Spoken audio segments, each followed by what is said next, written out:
So an understanding of life on board ships would be incomplete without some knowledge of the seafaring women who went along on the voyages. So the focus here is on 19th century women who mainly went from New England, and these were usually captains' wives or else family members, and they sailed the world over. And as Henrietta de Blois notes here, the space was very compartmentalized on the ship and very small, and women were really only allowed in certain areas. So in the 19th century, hundreds of women went to sea. These were wives, daughters, sisters, nieces of the captains. They went on whaling ships, merchant clippers, yachts, and family coasting schooners. And then with the rise of steam-powered ships near the turn of the century, there were even more women who were voyaging as passengers aboard or even as helps hired on as maids and servants. So here you note the response to Hattie Atwood steering the ship. The harbor master comes aboard asking, "What type of bloody vessel is this?" where there's a woman at the wheel.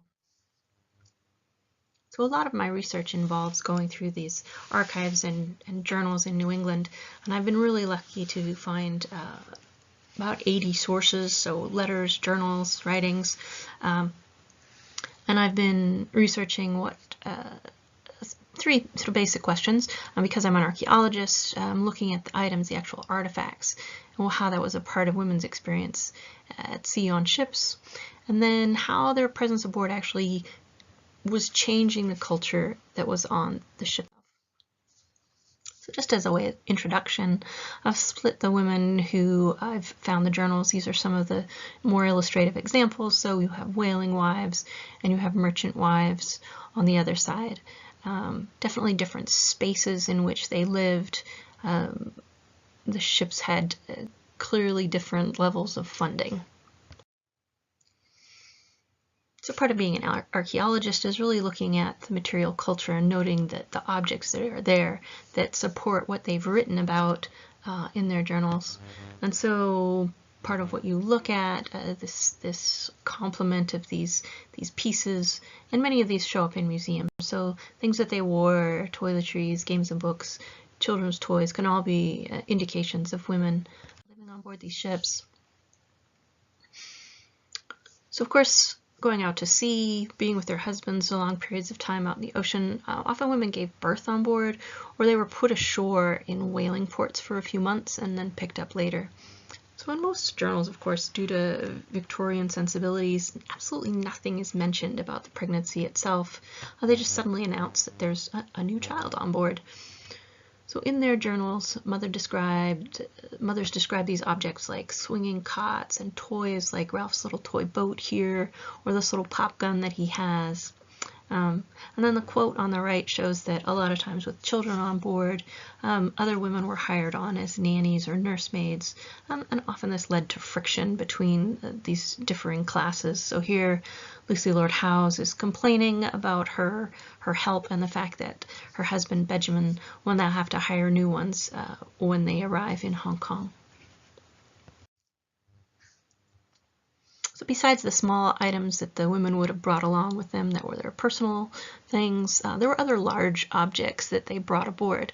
And so these included things like parlor organs. So their cabins on board the larger ships, they could manage to fit things like these pieces that mimic organs from churches. So there's a lot of ecclesiastical music that they're playing, and another thing that was brought along were sewing machines. So women would have work. They could Puritan work ethic. They could create something such as cushions or pillows or curtains, and to make the place more homey. Another thing that was mentioned at times, because wives were so often seasick, a lot of times they were confined below decks, out of the wind and the weather, or whatever the maneuvering, the sailors didn't need them in the way. They would have these gimbaled beds, and so this whole bed could tilt like a hammock and shift from side to side, but it had a large weight underneath to try to stabilize that, and this was supposed to keep the bed flat in heavy seas. And so the quote on this, "My mother became adept at freeing the bed when it swung so far that it stuck, and she would put out her foot and she would pry it loose." This is the son of one of the captain's wives, Honor Earl, who sailed on the Charles W. Morgan that now is at Mystic Seaport in Connecticut. So just to give you some idea of the differences between wives who went out with whaling ships and those who were out with the merchant trading ships. Whaling ships were really a lot smaller, and the wives there were often the only women on board unless they had older children who came with them, or girls that were born on it. And this is a factory ship, so they're talking about, being on this ship that's processing a whale. So this is very, very dirty. Whereas on the larger ships, far cleaner, the wives might have had hired help to assist them, and often they had other women aboard who came as passengers, along with those nannies and stewardesses.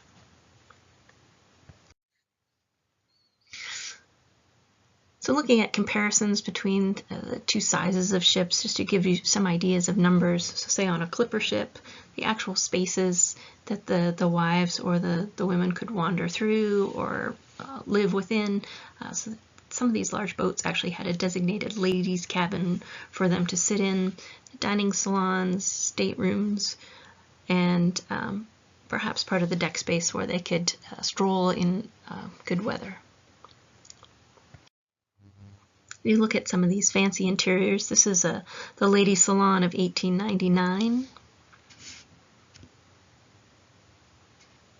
And looking slightly earlier in time, the first class cabin there on the left is far more sparse than the ladies' cabin of the previous slide, and this is quite a difference also between classes. So the first class cabin, private space with a door that could close on the cabin, whereas a steerage, that was usually where immigrants shipped on from the old world to America.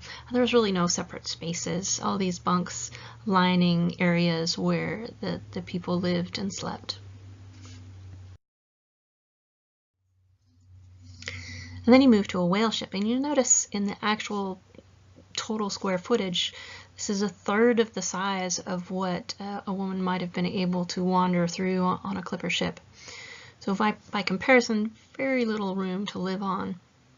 And a lot of this is also shared with the officers that are on board.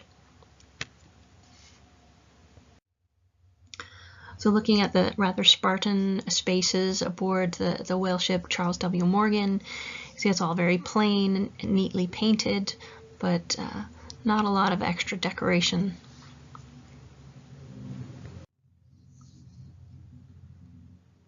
And then if the captain's wife was extremely lucky, her husband would have her build her own small deck house. So this is up on the top deck of the ship, and the smells from down below from the storage of whale oil and the direction of the breeze would all help her avoid feeling sick from those smells, and would offer her a much better view out at the horizon.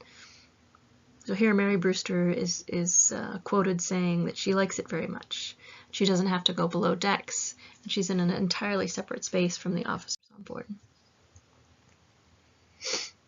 So to conclude here, women who came on board brought objects from home.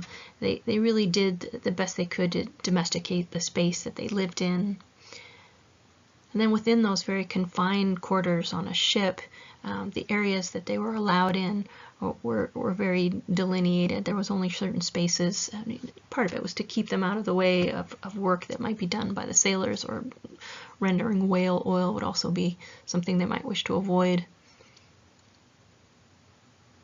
And then finally, that space that is allotted to them on the ship is also dependent on the type of ship itself and the social class of the woman who's on board. Great, that concludes this section, and on to the next section.